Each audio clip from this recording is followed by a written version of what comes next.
লাহন trading academy channel আপোনালোকক স্বাগতম জনাইছোঁ। চাওক মাৰ্কেটে আজি সোমবাৰ আপোনাৰ 8 জানুৱাৰী 2024 তাৰিখে কেনেকুৱা দিলে। মাৰ্কেটে চাওক আজি আপোনাৰ বেৰিজ দিলে, গেপ আপ অকণমান অপেনিং হৈ মাৰ্কেটে লাহে লাহে বেৰিজ দিলে। মই যিহেতু কৈছিলোঁ বেৰিজৰ ভিউ আপুনি ৰাখিব পাৰে বুলি। যাই হওক, এতিয়া আপোনালোকে কালিলৈ কেনেকৈ ট্ৰেড কৰিব পাৰিব। কালিলৈ হৈ গ'ল 9 জানুৱাৰী 2024 চন।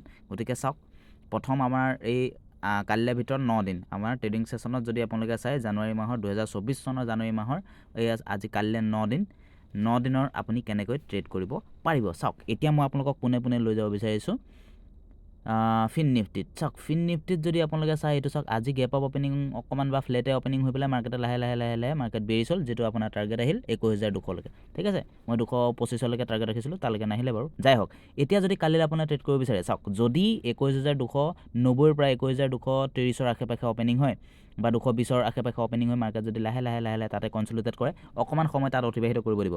যদি সেইটো ৰেঞ্জ ধৰি লওক 21,220ৰ বা 21,000 যদি মাৰ্কেট ছাষ্টেইন কৰিব নোৱাৰে, তেতিয়া মাৰ্কেট যাব পাৰে 21,100লৈকে যাব মাৰ্কেট বেৰিজলৈকে। আৰু যদি লাহে লাহে আপছাইডলৈ যায় তেতিয়াহ'লে 21,370লৈকে আকৌ মাৰ্কেট যাব, আৰু তাৰ ওপৰত আপুনি এক্সপেক্ট কৰিব পাৰে 21,550 বা 530লৈকে। ঠিক আছে, গতিকে সেইটোৱে ভিউ ফিন নিফটিৰ ক্ষেত্ৰত।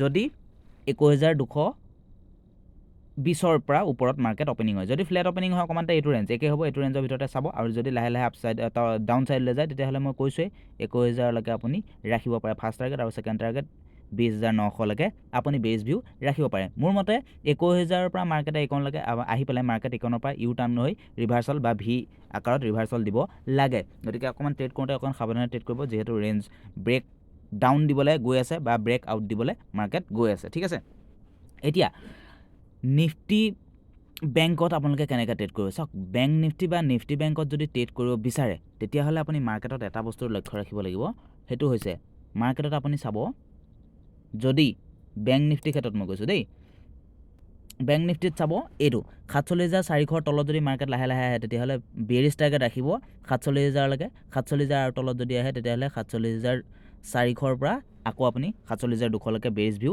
ৰাখিব পাৰে। গতিকে সেই তালৈকে আপুনি টাৰ্গেটসমূহ ৰাখিব। ঠিক আছে, তাৰপিছত 47,000ৰ পৰা 46,500লৈকে বেৰিজ ভিউ ৰাখিব পাৰে। গতিকে ট্ৰেডিং কৰোঁতে অকণমান চাই চিতি ট্ৰেডসমূহ কৰিব লাগিব। ঠিক আছে, এতিয়া বেংক নিফটিত হৈ গ'ল। তাৰপিছত মই আপোনালোকক লৈ যাব বিচাৰিম যে আপোনালোকে নিফটি 50ত কেনেকৈ ট্ৰেড কৰিব পাৰিব।